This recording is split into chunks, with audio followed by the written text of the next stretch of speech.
দেখছেন ASR news. রোগীর আত্মীয়দের মারধরের অভিযোগ উঠল মুর্শিদাবাদ মেডিকেল কলেজের কর্মরত সিকিউরিটি গার্ডের বিরুদ্ধে। ডোমকলের নাজিরপুরের বাসিন্দা মৃণাল কান্তি শীল গতকাল মুর্শিদাবাদ মেডিকেল কলেজ হাসপাতালে পেটে ব্যথা সংক্রান্ত রোগ নিয়ে ভর্তি হয়েছিলেন। আজ সকালে মৃণাল কান্তির পরিবারের লোক অর্থাৎ তার মা এবং মামা হাসপাতালে তার সঙ্গে দেখা করতে আসলে মুর্শিদাবাদ মেডিকেল কলেজের নিরাপত্তায় দায়িত্বে থাকা কর্মরত সিকিউরিটি গার্ডের সঙ্গে বচসা বাঁধে। রোগীর পরিবারের অভিযোগ, কর্মরত সিকিউরিটি গার্ডরা তাদের গায়ে হাত তোলে এবং মহিলাদেরও মারধর করা হয় বলেই অভিযোগ।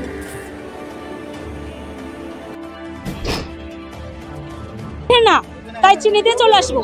এবার আমি চলে গেছি, এবার আমার ভাইকে লড়ালড়ি করছে, ওই মধ্যে ঠেসে ঠেসে ধরছে গেটে ছাতা গেট বেলারা যারা গার্ড আছে সিকিউরিটিরা দিয়ে মানে দিয়ে আমি হ্যাঁ মেরেছে তো কানে মেরেছে, এখানে তো মারেনি মানে এই গেট বেলা ওই ভেতরে গিয়ে মেরেছে তো। দিয়ে এখান থেকে যা কথা বারবার রিকোয়েস্ট করে আমি ভাইকে ধরে নিয়ে চলে গেলাম।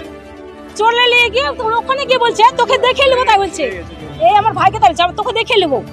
তখন আমার ভাই বলছে তোমাকে দেখে নেবো, তুমি আমাকে দেখবা, তোমাকে আমি ছেড়ে দেবো নাকি?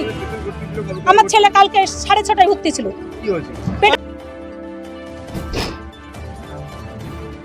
আমি তো একটা আমাদের পেশেন্ট আছে দেখতে এসেছি, এখানে এসে দেখছি যে দুটো ছেলে আমাকে ডাকছে, বলে দাদা কী ব্যাপারে? এই ব্যাপারে আমার মাকে আমার মামাকে মেরেছে। আমি কেন রে ভাই? না তো ভাইকে দেখতে যাচ্ছিল, কার্ড একটা, তা তার ভাই কার্ড না নিয়ে যাচ্ছিল, ঠিক আছে আটকিয়েছে, ওর দিদি গিয়েছে কার্ড দিয়েছে, সেখানে তক্কের মধ্যে ছেলেটাকেও মেরেছে রুল দিয়ে, মহিলাটার গায়েও হাত দিয়েছে সিকিউরিটি এখানকার। এই মেডিকেল কলেজটা এখন দালালে পরিণত হয়ে গেছে পুরো।